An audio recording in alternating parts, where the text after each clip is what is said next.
Ibtidaiyah, Fakultas Tarbiyah dan Keguruan. Di sini saya akan menjelaskan sedikit materi dalam mata kuliah IPA atau biologi yang bertema tentang anatomi dan morfologi tumbuhan.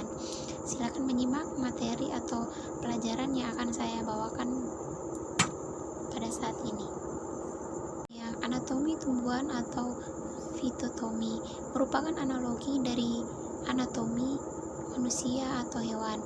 Anatomi tumbuhan biasanya dibagi menjadi 3 bagian berdasarkan hierarki dalam tumbuhan. Yang pertama, organologi, mempelajari struktur dan fungsi organ berdasarkan jaring-jaringan penyusun. Yang kedua, histologi, mempelajari struktur dan fungsi berbagai jaringan berdasarkan bentuk peran-peran sel penyusun. Yang ketiga yaitu sitologi, mempelajari struktur dan fungsi sel serta organel-organel di dalamnya, proses kehidupan dalam sel, serta hubungan antara satu sel dengan sel lainnya. Sitologi dikenal juga sebagai biologi sel. Morfologi tumbuhan adalah ilmu yang mengkaji berbagai organ tumbuhan, baik bagian-bagian bentuk maupun fungsi. Yang pertama yaitu organ pada tumbuhan. Secara klasik tumbuhan terdiri dari 3 organ dasar, yaitu akar, batang, dan daun. Beberapa organ sekunder penting yaitu bunga, buah, dan biji. Yang di sini saya akan menjelaskan akar. Silakan melihat gambar.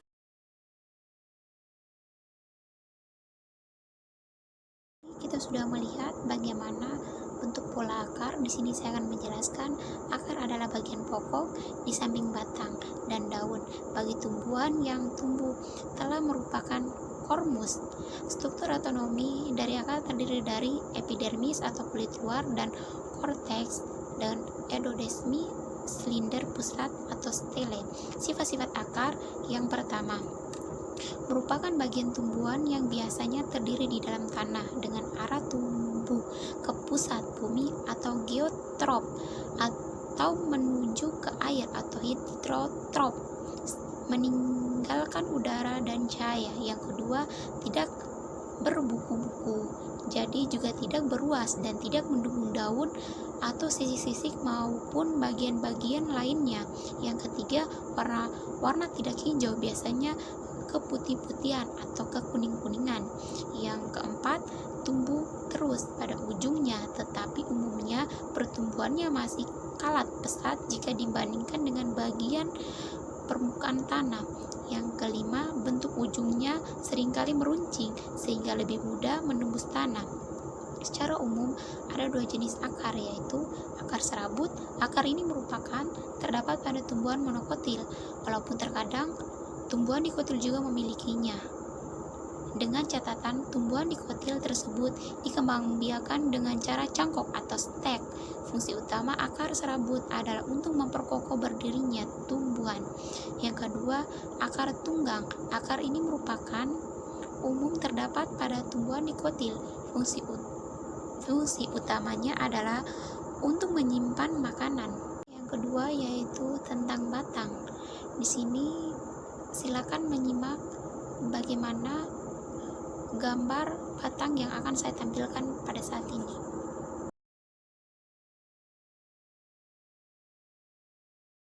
Sudah melihat bagaimana bentuk batang yang saya tampilkan tadi. Di sini saya juga akan menjelaskan struktur anatomi dari batang adalah epidermis, korteks, endodermis, dan silinder pusat atau stela. Pada umumnya batang mempunyai sifat-sifat berikut. Yang pertama, umumnya berbentuk panjang, bulat seperti silinder, atau dapat pula mempunyai bentuk lain, akan tetapi selalu bersifat actinomorph.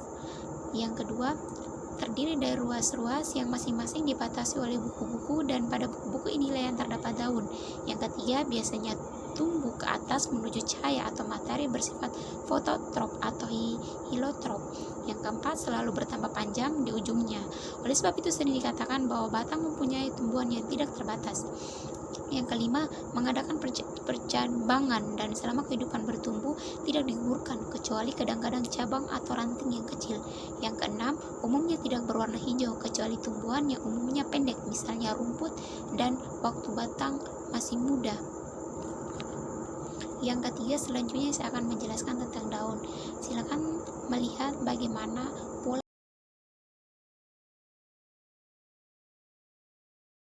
tadi sudah melihat bagaimana bentuk daun. Di sini saya juga akan menjelaskan bagaimana daun tersebut dan fungsi daun. Daun merupakan bagian tumbuhan yang biasanya berbentuk lembaran pipi hijau, berfungsi sebagai tempat pembuatan makanan bagi tumbuhan melalui proses fotosintesis. Warna hijau pada daun berasal dari kandungan klorofil pada daun. Klorofil adalah senyawa pigmen yang berperan dalam menyeleksi panjang gelombang cahaya yang energinya diambil dari fotosintesis.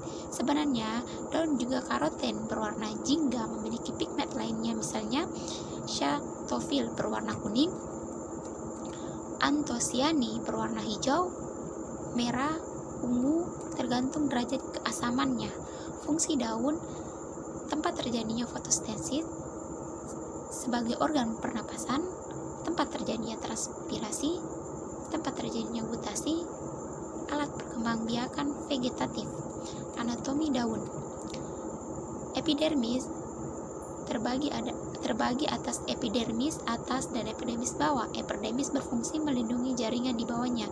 Jaringan palisade dan jaringan tiang adalah jaringan yang berfungsi sebagai tempat terjadinya fotosintesis. Jaringan spons atau jaringan bunga karang yang berongga. Jaringan ini berfungsi sebagai tempat penyimpanan cadangan makanan.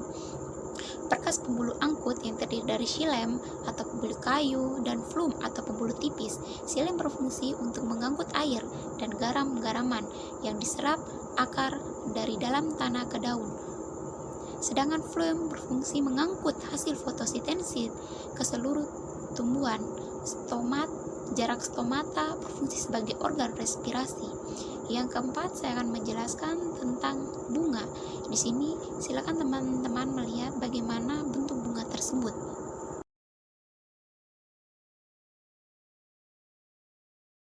Di sini saya akan menjelaskan bagaimana fungsi bunga tersebut.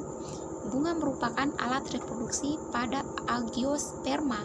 Bunga atau kembang adalah struktur reproduksi seksual pada tumbuhan berbunga. Davidio, Monopoliopli atau agispermat atau tumbuhan berbiji tertutup. Pada bunga terdapat organ reproduksi atau benang sari dan putih.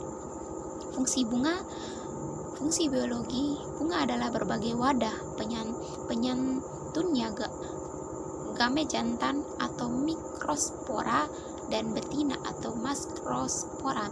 Untuk menghiasi biji, proses dimulai dengan menyemburkan yang diikuti dengan pembuahan dan berlanjut dengan pembentukan biji. Bagian-bagian bunga sempurna: yang pertama, bunga sempurna, kepala putik atau stigmal. Yang ketiga, tangkai putik atau stikulus. Yang keempat, tangkai sari. Yang kelima, sumbu bunga. Yang ketujuh, artikulasi. Yang keenam, artikulasi. Yang ketujuh, tangkai bunga. Yang kedelapan, kelenjar nektar. Yang kesembilan, benang sari. Yang kesepuluh, bakal buah. Yang kesebelas, bakal biji. Yang kedua-belas, serbuk sari. Yang ke-13, kepala sari. Yang ke-14, perhiasan bunga atau priateum. Dan yang ke-15, mahkota bunga atau corolla. Yang ke-16, kelompok bunga atau chari. 4 bagian utama bunga dari luar ke dalam adalah sebagai berikut. Yang pertama, kelompok bunga atau chlam. Yang kedua, mahkota bunga atau corolla yang biasanya tipis, dapat berwarna-warni untuk memikat serangga yang membantu proses penyerbukan. Yang ketiga, alat kelamin jantan atau androecium dari bahasa Yunani aros, oikia, rumah pria berupa benang sari. Yang keempat, alat kelamin betina atau gynecium dari bahasa Yunani gnakikos, oikia, rumah wanita atau berupa putih. Yang selanjutnya, yang kelima, saya akan menjelaskan bagaimana biji. Di sini saya akan menunjukkan bagaimana gambar biji. Silakan teman-teman melihat bagaimana bentuk biji.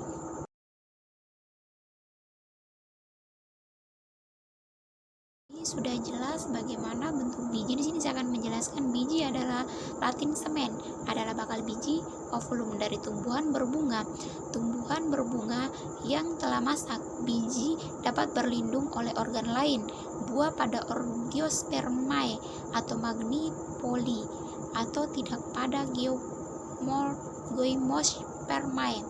Dari sudut pandang evolusi, biji merupakan embrio atau tumbuhan kecil yang termodifikasi sehingga dapat bertahan lebih lama pada kondisi kurang sesuai untuk pertumbuhan. Yang keenam yaitu buah. Di sini saya akan menunjukkan bagaimana bentuk buah. Silakan teman-teman melihat bagaimana bentuk buah tersebut.